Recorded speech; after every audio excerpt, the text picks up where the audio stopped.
Well, hello. I have a confession. I have not serviced the batteries on our vintage Mustangs for 2 seasons because, hey, they were getting by just fine without servicing them. Well, let me show you what happened as a result. Down here on this battery, we have all kinds of corrosion on the positive cable, none on the negative. And that doesn't look too bad, but yesterday we had gone to a car show.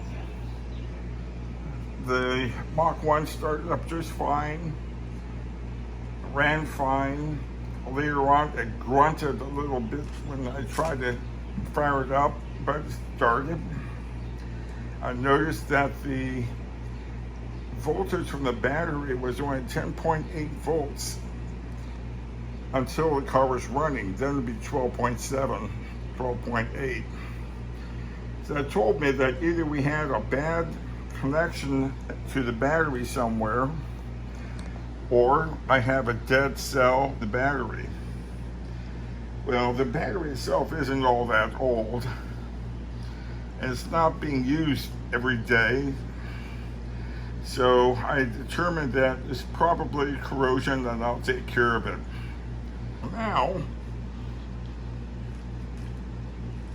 I'm going to show how I service these batteries, kind of like the way I was supposed to last year and year before, and didn't.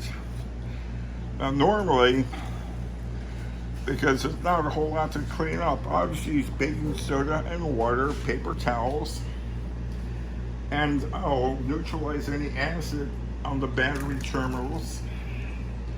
Then I'll use a special battery post brush that has wire inside and wire here, and I'll clean the battery post and the terminal ends where they make contact, tighten them down, and be done with it. But this time I'm doing something a little different. I picked up a little kit, battery treatment by NOCO. And it might sound kind of goofy, but I thought I'd give it a crack. Number one, we use this to neutralize and clean any corrosion that we see around the battery terminals and battery posts. Then, after we have it rinsed off or whatever, we clean the battery terminals on the inside and the posts on the outside. Then we install little felt pieces of fabric that are chemically treated to try to slow down corrosion. And then we spray the battery terminals with this corrosion preventative spray. Now they say to put this stuff on and use water to wash it down. Well, a car this nice, and Lynda will Pam's car right now, it deserves better than that.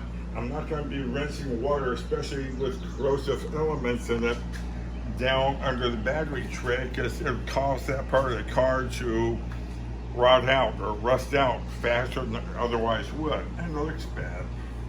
So I'm going to use lots and lots of paper towels to try to keep all of these compounds from spraying on, from spreading around, and then I'll go ahead and clean up the best I can. So it's a good job. The other thing I have is a special top pair of battery terminal spreaders. When I took a look at these terminals, I saw they weren't down as far as they could be. So what I'm going to do, after I cleaned all up and put the felt pads down, I'm going to spread these a little bit, put them down a little bit further, which will increase the contact area between the battery post and inside the terminals. May not be necessary, but why not? Okay, so first thing, I'll just start to stuff paper towels strategically in areas where it will help block or absorb all this stuff I'll be spraying on. I'm not going to spray on a lot, or I don't plan to.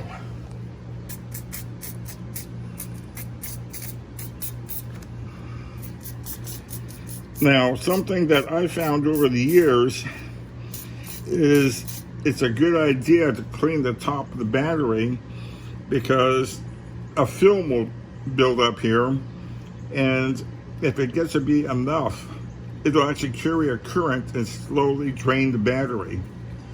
And so the way I would take care of that in the old days is I'd just go and clean it up with baking soda and water. Well, today I'm using this stuff, this goop. Okay, now to clean up phase one.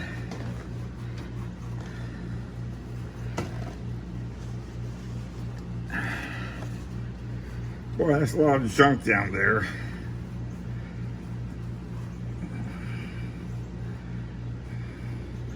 Now, if anybody wears contact lenses or anything else, you want to make sure your hands are clean and rinsed off real well after you handle this stuff. This is supposed to be neutralized acid. I don't know how neutralized it is, but the acid is sulfuric acid, and that's what I'm trying to keep from getting all over stuff. Okay, now normally I have a pair of special pliers called battery pliers, but they're at the other house right now. So starting with the negative cable, I will loosen the terminal retaining nut. The bolt is held in place by being recessed down in the battery lug itself, so I don't have to worry about that. Now once I have it loose, about one turn, I should be able to pop this right off. We'll see. Okay, there we go. And I put this somewhere away from where it's going to touch that post, so it doesn't accidentally cause a ground connection to the frame and the battery, because if something on a positive cable is sitting out there, it'll complete the circuit and we'll have a problem. Now that negative is off, I take off positive.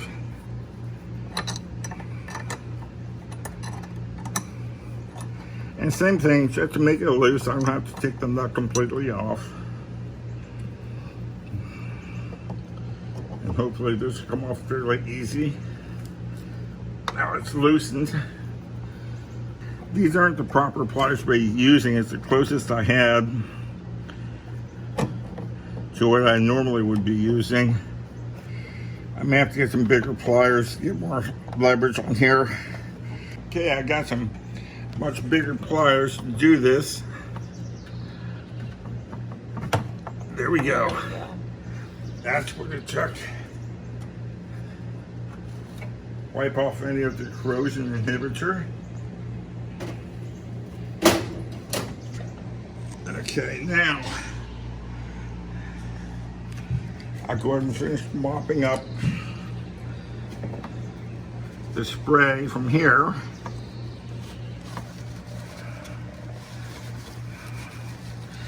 And try to get this cleaned up a little bit better. I'm not worried about the outside appearance that much, because the problem occurs between the terminal inside surface and the outside of the post. Now here, I'm just spreading this out a little bit, so when I put it back on, it'll drop on more easily and further than it had before. Spread it a little bit more.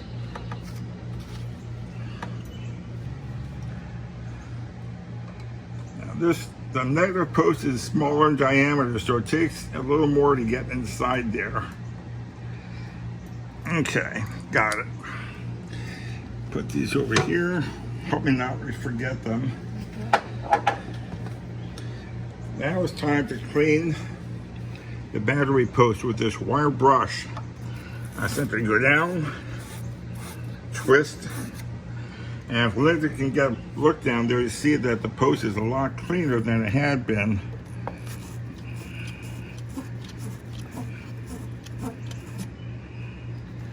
Okay, now I do the positive terminal.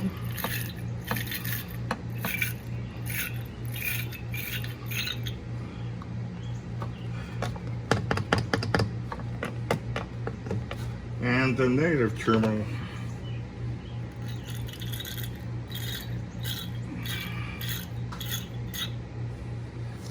Only takes a little bit. I have some more crud down here. I'm going to clean up before I put the terminals back on. Just a little bit.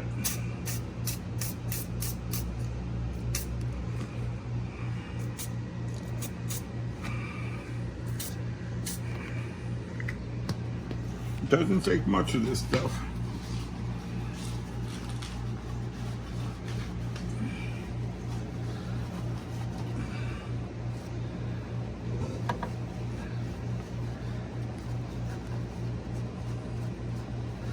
And down here,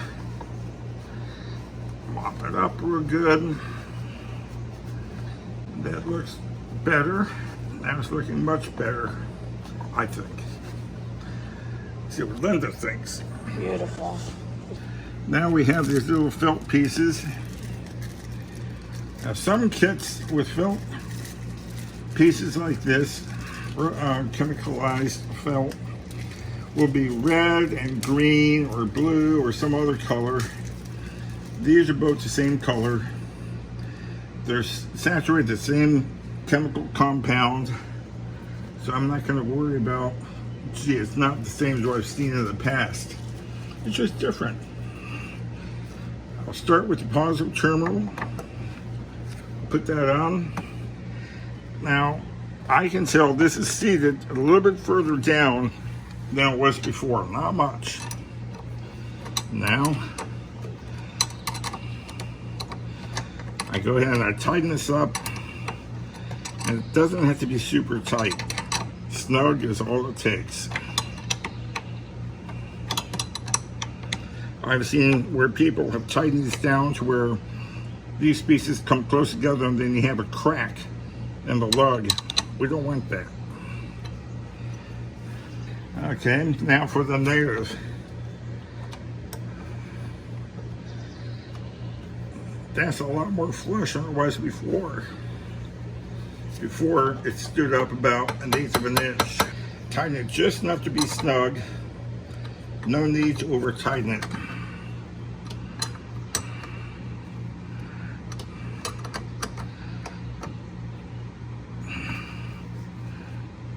Okay, now the final step is to take this number 2 compound, the battery preventative, corrosion preventative, and lightly spray it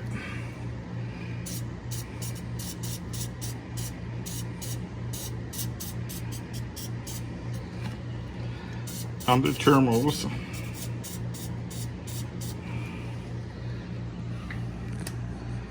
The important thing is that the top of the battery no longer has a bunch of corrosion. I cleaned off the surface so we won't have a surface current going across.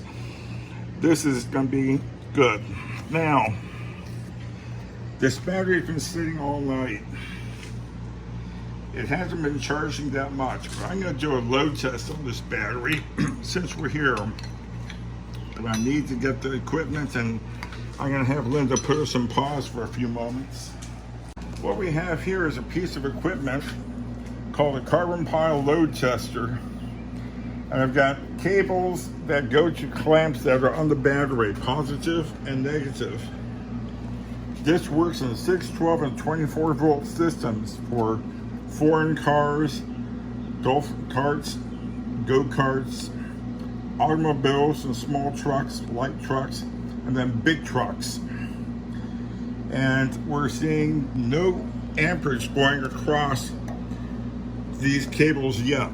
But I see we have just about 12 volts of voltage out of the battery.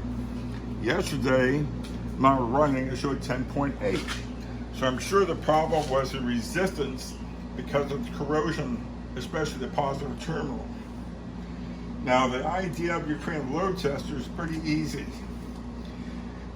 You take the cold cranking amperage of the battery, divide it by 2, turn this knob until you have as many amperes as that 1/2 a cold cranking amp, so 200 amps. Hold it for 15 seconds. that voltage should stay at 9.6 volts or higher. If it's anywhere below 9.6 volts, then it's 15 seconds of a draw. Either I cranked on too many amps or the battery's getting weak.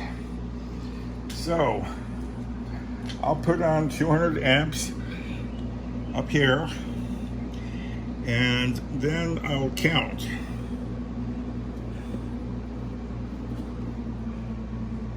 2,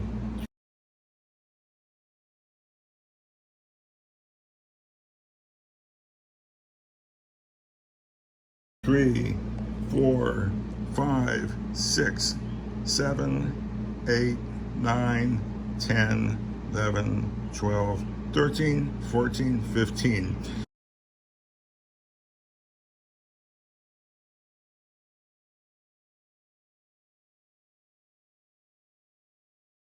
Being that this wasn't charging properly yesterday because of the corrosion sitting overnight, I'm not worried about 9.6 volts. If this were fully charged, it would be showing closer to 12.7, 12.8 volts right now and before the test. And it held steady at 9.6 volts for quite some time. So I'm comfortable in keeping this battery in this vehicle. Now, if it had dropped down below 9 volts after 15 seconds, I would have put her charged in the battery and retested in 2 hours. I'm not going to bother. This is what I would say is plenty good. Okay, that's it for maintenance on a battery and testing a battery. Oh, these things you can buy if you want to get one on Amazon.com. There's different brands. This is a brand called Solar. They all look about the same. There's a 500 amp and a 1000 amp tester. I got the 1000 because I wanted the different voltages of different vehicles. The 500 amp I think is straight 12 volts. Easy to use. Something else. When you're putting the load on the battery, there's a lot of current going through these cables.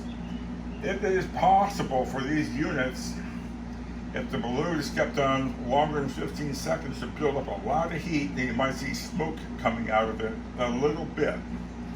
This has a cooling fan. It's blowing cool air right now. But if you're using one and you see a little bit of smoke, don't panic unless it starts being a lot of smoke. Just don't crank this more than 15 seconds, put an amperage through the carbon pile. You'll be fine. Okay, done.